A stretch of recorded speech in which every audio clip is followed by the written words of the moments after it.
BC real estate is different than anywhere else in the entire world for one major reason. And no, the reason is not the insanely high real estate prices, unbelievably high transfer taxes, or even foreign buyer taxes. No, the most important thing you need to know if you're making a move within the province, or especially if you're moving to British Columbia from somewhere else, is obviously subscribing to this channel.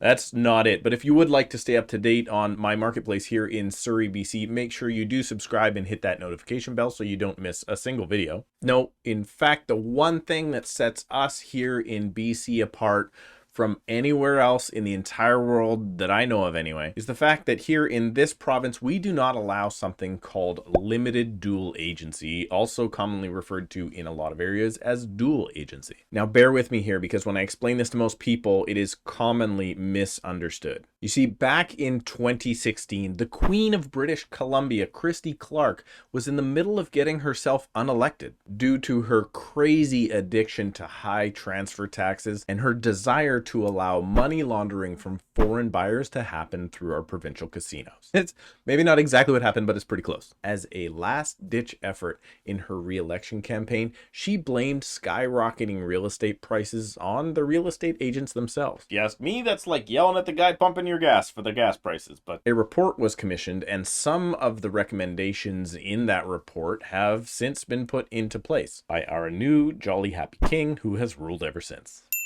One of these recommendations made in this report was to remove what we refer to in the province as limited dual agency. To help you understand dual agency, I have to put you in a time machine and bring you way back to the prehistoric times of the 1990s. You see, back then, the listing agent for a property when hired by the seller worked for the seller. And when a different agent brought their buyer to the property and wrote an offer on that property for their buyer, it was then deemed that their agent now also works for the seller.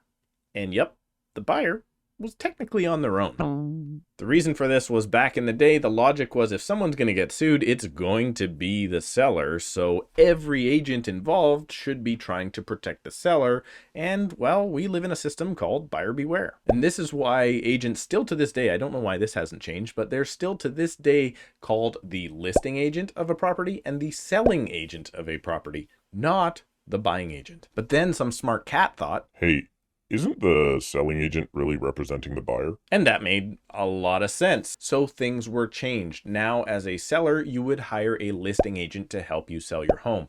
But as a buyer, you would hire a buyer's agent to help you find a home. And then to make it even easier to understand, we still refer to that buyer's agent as the selling agent. What? But the good news is both sides now have their own representation. But this created a new issue. This meant that now a brokerage like my company, Macdonald Realty, could possibly in one transaction represent two different parties. If Macdonald Realty had the listing and another one of Macdonald Realty's agents actually had the buyer. Therefore, something called limited dual agency was invented to fix this problem. This means that one agent or multiple agents from the same brokerage could then represent the buyer and seller in the same transaction. This actually restricted some of their duties, but it was okay if everybody agreed to it in writing. This created two problems. The first of which is if you have a single agent involved in the transaction, there's no possible way that they could avoid all of the conflicts of interest and keep complete confidentiality for both parties. Therefore, they could not properly 100% represent their client in any given transaction because they also had to represent the other party. The second problem that this created is, let's say, for instance, the listing agent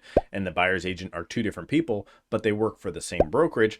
Well, this limited dual agency agreement would actually make the buyer's agent also one of the listing agents and the listing agent also one of the buyer's agents. Now you have agents representing partially clients that they had never actually met and also not being able to fully represent them. Well, thankfully, back in 2012, BC launched their first pilot program that took care of this issue completely. It's at that time they introduced something called designated agency. This would let realtors working under the same brokerage that did not know another realtor's clients help facilitate a transaction for their client without having to sign the limited dual agency agreement, because designated agency severed that tie. which is kind of what was already happening anyway. This would let realtors who didn't know the other party to the transaction solely represent their client even though they were still under the same umbrella. So what this did is it allowed buyers and sellers to fully be represented 100% by their chosen agent. But then we still had problem number one, limited dual agency, when only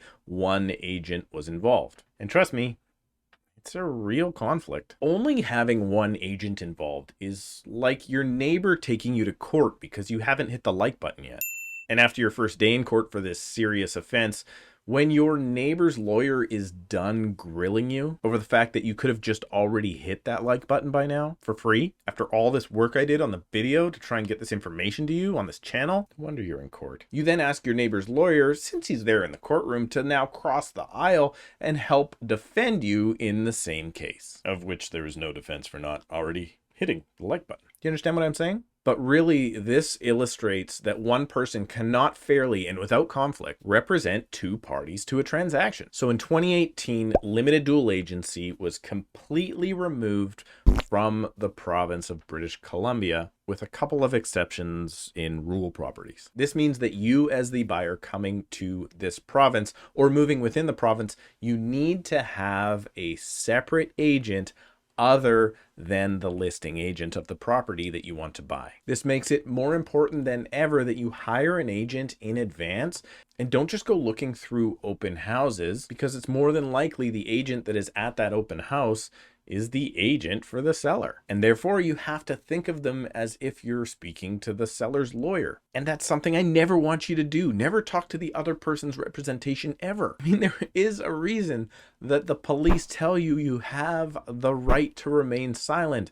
And that reason is that anything you say can and will be used against you in a negotiation. And trust me, you can call the listing agent for any given property and they may seem like a really nice person. They may be a very nice person, but they are already contractually obligated to another person to get as much money out of you as is humanly possible. So they are not your friend. They're your seller's friend, and you need to get your own friend. Now, this is quite confusing, and this is what I hear most often after I have this conversation with people.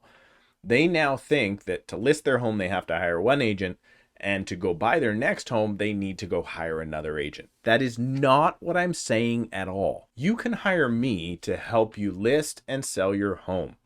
And then you can hire me to help you purchase your next home. However, if I am the listing agent of your next home, I can't help you buy that one. So what the BC government is saying is you have to hire your own agent to give you advice through the transaction. And don't rely on someone else's agent because they owe you nothing. Or there's one more option, and that is if you think you're smarter than all of the other agents out there, you can represent yourself as an unrepresented party. But usually only crazy people represent themselves. If you need representation in listing or purchasing a home here in Surrey, BC or the Fraser Valley, you can book a call with me right down below in the description. And you can download our Informed Buyer's Guide at the exact same time. Make sure to hit the like button if you haven't already. Please check out another video while you're here on the channel, and we'll see you in a couple of days.